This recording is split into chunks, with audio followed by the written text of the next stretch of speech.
Sir ಯಾಕೆ ಹಾಕಿದಾರ ಅಂತ ಕೇಳಿದಲ್ಲ, ಕೆಲವರು ಬಿಟ್ಟಿದ್ದೀರಿ, ಯಾಕೆ ಬಿಟ್ಟಿದ್ದಂತ ಕೇಳಿದೆ.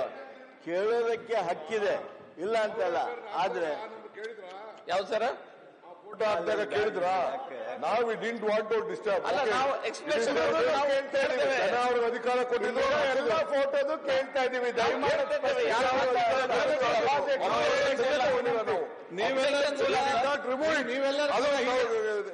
ಯಾರು ಫೋಟೋ ಹಾಕಿರಿ ಅವ್ರದ್ದು ಭಾರತೀಯರಿಗೆ ಯಾರಿಗೂ ಏನು ಹೇಳುವುದು ಅವಶ್ಯಕತೆ ಇಲ್ಲ.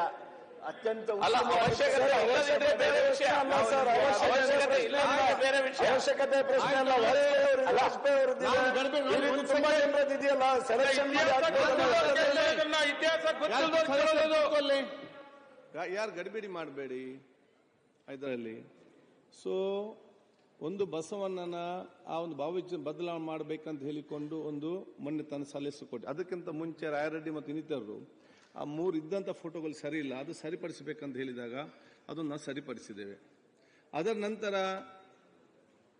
ಬೇರೆ ಎಲ್ಲಕ್ಕಿಂತಲೂ ಮಹಾತ್ಮ ಗಾಂಧಿಯ ಫೋಟೋ ಸ್ವಲ್ಪ ಮೇಲೆ ಹೋಗ್ಬೇಕಂತ ಹೇಳಿದಾಗ ಅದನ್ನು ಕೂಡ ಸರಿಪಡಿಸಿದ್ದೇವೆ. ಮೂರನೇದು ಏನಿತ್ತು, ಬಸವಣ್ಣನವರ ಈ ರೀತಿ ಒಂದು ಈಗ ಇರುವಂಥ ಫೋಟೋ ಎಂದು ಕೂಡ ಆ ರೀತಿ ಅವ್ರು ಮಾಡಲಿಲ್ಲ, ಬೇರೆ ಫೋಟೋ ಹಾಕ್ಬೇಕಂತ ಮೊನ್ನೆ ಸಜೆಷನ್ ಕೊಟ್ಟರು. ಮೂರು ದಿವಸ ಹಿಂದೆ ಒಂದು ಫೋಟೋ ಮಾಡಬೇಕಾದ್ರೆ ರಾತ್ರಿ ಬೆಳಿಗ್ಗೆ ಆಗುವುದಿಲ್ಲ, ಅದಕ್ಕೆ ತಿಂಗಾಲ್ಗಟ್ಟಲೆ ಅದಕ್ಕೆ ಕಲಾಕಾರರು ಅದನ್ನು ಆರ್ಟಿಸ್ಟ್ಗಳು ಅದನ್ನು ಬಿಡಿಸಬೇಕು ಆ ಇದರಲ್ಲಿ. ಇವತ್ತು ರಾತ್ರಿ ಬೇಗ ಆಗ್ತದ? ಇಲ್ಲಲ್ಲ. ಸೊ ಮೊನ್ನೆ ತಾವು ಹೇಳಿದ್ದೀರಿ, ಮುಂದಿನ ಅವಕಾಶ ಬಂದಾಗ ಅಲ್ಲಿಗೆ ನಾವು ನಾವು ಎಲ್ಲ ಹತ್ರ ಕೇಳಿಕೊಂಡು ಯಾವ ರೀತಿಯ ಬಸವಣ್ಣವರ ಭಾವಚಿತ್ರ ಹಾಕಬೇಕಂತ ಹೇಳಿಕೊಂಡು ಚರ್ಚೆ ಮಾಡೋದನ್ನು ಹಾಕುವಂಥ ಕೆಲಸ ನಾವು ಮಾಡುವ.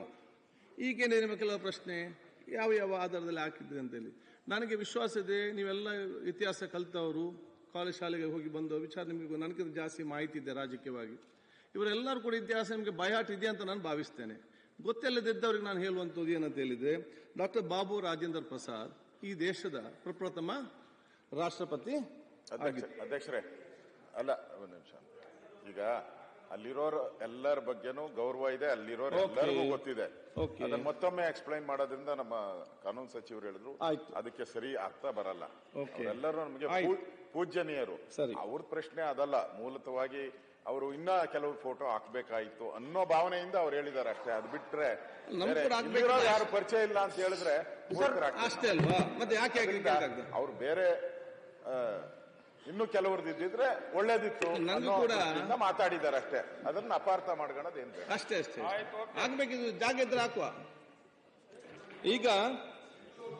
ಈಗಾಗಲೇ ನಾವು ಸರ್ ಕನ್ನಡದ ಮೊದಲನೇ ಪ್ರಧಾನಿ ದೇವೇಗೌಡರು, ಅವ್ರ ಹೆಸರು ಒಂದು ಹಾಕ್ರಿ ಅಂತ ನಮ್ಮ ಒತ್ತಾಯ. ಸುರೇಶ್ ಅವರೇ ಪ್ರಧಾನಿ, ನಮ್ಮ ದೇಶದ ಒಬ್ಬ ಪ್ರಧಾನಿ ಆದಂತ ಸುರೇಶ್ ಅವರೇ ಅವ್ರದ್ದು ಒಂದು ಹಾಕಿ ಕೇಳಿ. ನಾಯಕರೇ, ನಮ್ ಕೂಡ ಅತ್ಯಂತ ಗೌರವ ನಮ್ ಕೂಡ ಅತ್ಯಂತ ಗೌರವ ಇದೆ. ನಮ್ಮ ರಾಜ್ಯದ ದೇಶದ ಮಾಜಿ ಪ್ರಧಾನಿ ಕೊಟ್ರೆ ನನಗೆ ದಯಮಾಡಿ ಹಾಕ್ಸಿ ಸ್ವಾಮಿ, ದಯಮಾಡಿ ನೋಡಿ. ನೀವೊಂದು ಹಿರಿಯ ನಾಯಕರಾಗಿದ್ದೀರಿ, ನೀವು ಅರ್ಥ ಮಾಡಿಕೊಳ್ಬೇಕು.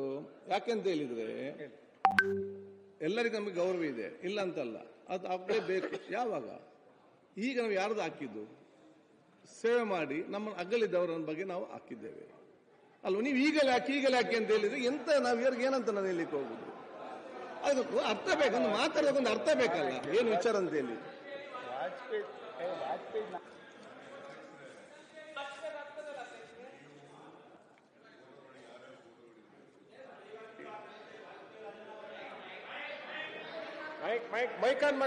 ಅಟಲ್ ಬಿಹಾರಿ ವಾಜಪೇಯಿ ಹಾಕ್ಬೋದಲ್ಲ?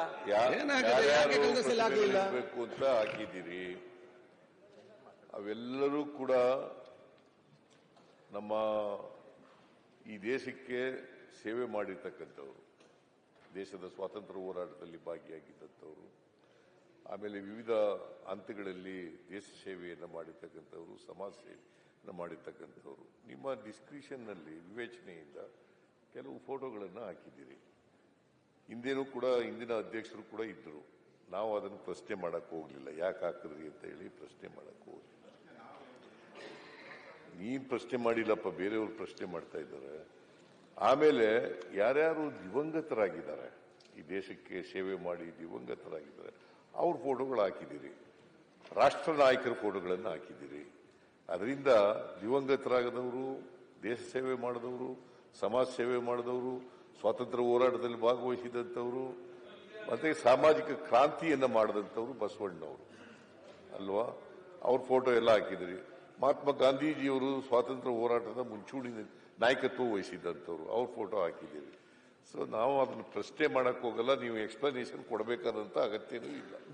ಅಲ್ಲ ಈಗ ಅದಕ್ಕೂ ಕೆಲವರ ಭಾವನೆಗಳು ಇರ್ಬೋದು. ವಾಜಪೇಯಿ ಅವ್ರದ್ದೇನು ಹಾಕಲಿ, ನಮ್ಗೆ ವಾಜಪೇಯಿ ಮೇಲೆ ಅತ್ಯಂತ ಗೌರವ ಇದೆ. ರಾಜೀವ್ ಗಾಂಧಿಗೆ ನನಗೆ ಅದಕ್ಕಿಂತ ಜಾಸ್ತಿ ಗೌರವ. ಯಾಕೆ? ಯುವಕರ 18 ವರ್ಷದ ಮತದಾನದ ಹಕ್ಕು, ಇವತ್ತು ಟೆಕ್ನೋ ತಂದದ್ದು, ಬೇರೆ ಬೇರೆ ಕಂಪ್ಯೂಟರ್ಸ್ ತಂದು, ಅಷ್ಟು ಮಾತಲ್ಲ, ಈ ಸೌತ್ ನಮ್ಮ ದಕ್ಷಿಣ ಭಾರತ ಶಾಂತಿಗಾಗಿ ತನ್ನ ಜೀವವನ್ನೇ ಇವತ್ತು ತ್ಯಾಗ ಮಾಡಿ ಬಹುಶಃ ಕೊಟ್ಟಂತ, ಆ ಜೀವನ ತ್ಯಾಗ ಮಾಡಿದಂಥ ವ್ಯಕ್ತಿತ್ವ.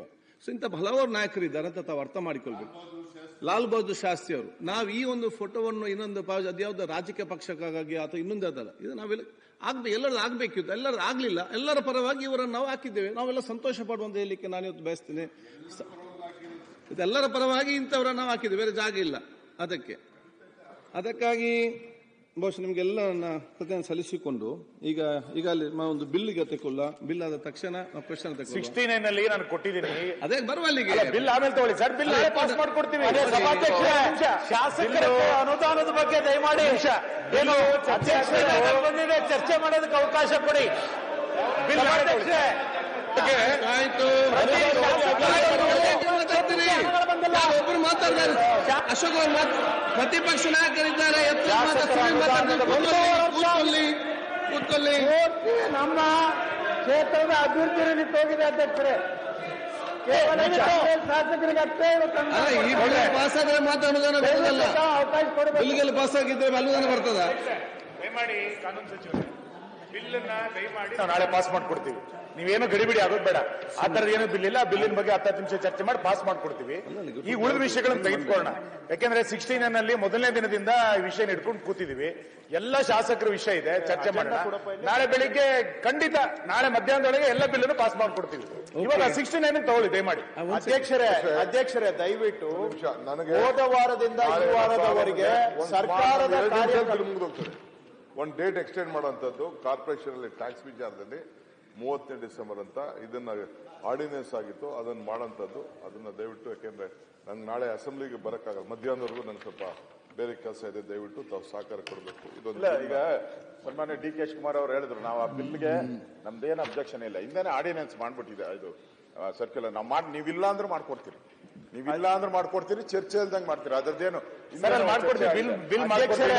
ಉಳಿದಂತ 13 ವಿಧೇಯಕಗಳು ಪರ್ಯಾಲೋಚನೆಗೆ ಸದನದಲ್ಲಿ ಮಂಡಿಸಲಾಗಿದೆ. ಹೋದ ವಾರ ಒಂದು ವಿಧೇಯಕವನ್ನು ನಾವು ಪರ್ಯಾಲೋಚಿಸಿಲ್ಲ.